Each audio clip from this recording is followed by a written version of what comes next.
Good Wednesday morning, everybody. Chris here with High Seas Cruising, and welcome to today's video. All right, I have two cruise news stories for you today. Both of them Carnival Cruise Line stories. One good and one definitely not good. And we're going to start off talking about the Carnival Venezia. Now, she was transferred over from Costa Cruise Lines. She is a Vista class cruise ship that has just undergone several weeks in dry dock to kind of transfer her over, make some updates and some changes to bring her under Carnival Cruise Lines as part of Carnival Cruise Lines' Carnival's Fun Italian Style. And she is officially headed to New York. She departed Barcelona this past Sunday on a transatlantic voyage headed towards New York, is scheduled to arrive June the 13th, and is going to spend the next year doing a variety of different itineraries sailing from the Northeast. Following an extensive enhancement, Carnival Venezia really looks and feels like part of the Carnival family, with Italian theming and unique flair that I know our guests will appreciate, said Christine Duffy. I'm looking forward to experiencing some of the Carnival fun Italian style elements with our first guest, and I can't wait to welcome the ship for her debut in New York. Now that was a quote from Christine Duffy, Carnival Cruise Line's president. And this will bring another ship to the United States, a ship that's never actually been to the United States before. So do you have a sailing booked on her? Are you looking forward to sailing Carnival's fun Italian style? You guys let me know in the comments below what you think about this ship.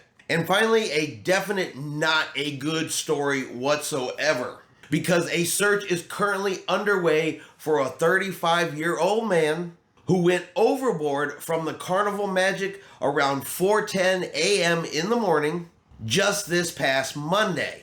Now, there are some facts that we know, and there are some facts that we don't know at this point. Of course, the search is still ongoing. The case itself is still being investigated. You know exactly what caused him to go overboard is all still being looked at. This is just what we know so far, and a couple of questions that we don't actually have answers to yet that kind of make you think.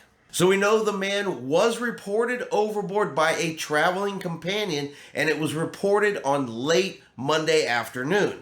The ship's security footage was reviewed, and it was confirmed that the man went overboard. Initial review of closed-circuit security footage confirms that he leaned over the railing of his stateroom balcony and dropped into the water at approximately 4:10 a.m. early Monday morning, in a statement from Carnival Cruise Lines. We know the Carnival Magic was headed back to port in Norfolk, Virginia, and was approximately 186 miles east of Jacksonville, Florida, when the incident occurred. The Carnival Magic activated overboard procedures and immediately contacted the U.S. Coast Guard, but by this time the man had been in the water, of course, for several hours. It was confirmed he went over at 4:10 a.m., and then it wasn't reported until late Monday afternoon. So by the time they actually went into man overboard procedures, it had been a few hours. Now, since then, the Carnival Magic was released from search procedures.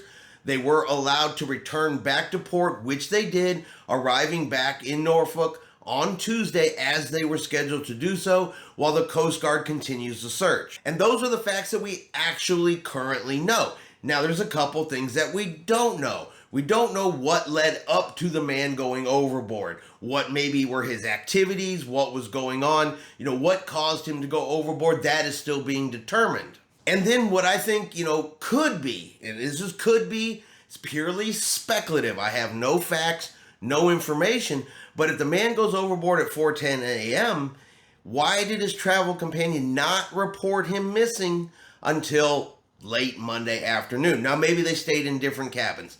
Maybe he thought, he was sleeping in or just didn't come across it. I don't know. They didn't define traveling companion. They didn't say if they were staying in the same cabin, separate cabins, that they didn't specify if they were like in a relationship or just friends. Doesn't really say. Kind of needs some more information, but it is still kind of one of those big questions that hopefully they will answer, is why was the reporting so late? What was the reason? Is it something innocent like they just happened to be on the same sailing, staying on different parts of the ship, and they just hadn't run into each other before, the travel companion got concerned?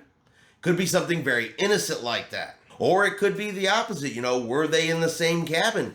And then the question really comes up, how did you not notice that your traveling companion was missing for a majority of a day before you reported him overboard? So a couple things that still have to be answered by this. And once more details are released, if Carnival releases any more details, the Coast Guard releases any more details, we'll of course let you know. In the meantime though, of course, our condolences and our prayers go out to family and friends of this individual. Because anytime someone goes, overboard or passes away on a cruise ship, it's just sad. And so we wish the best for the family, and our thoughts and prayers are with you. All right, and that is going to be our cruise news video for today. If you've enjoyed today's video, do me a favor and hit that like button. If you haven't done so yet, do me a favor and hit subscribe. It is free to do so. Helps our channel grow. Let you know anytime we put out a new video. Hope everyone out there is having a really great day, and like always, we will see you out on the high seas.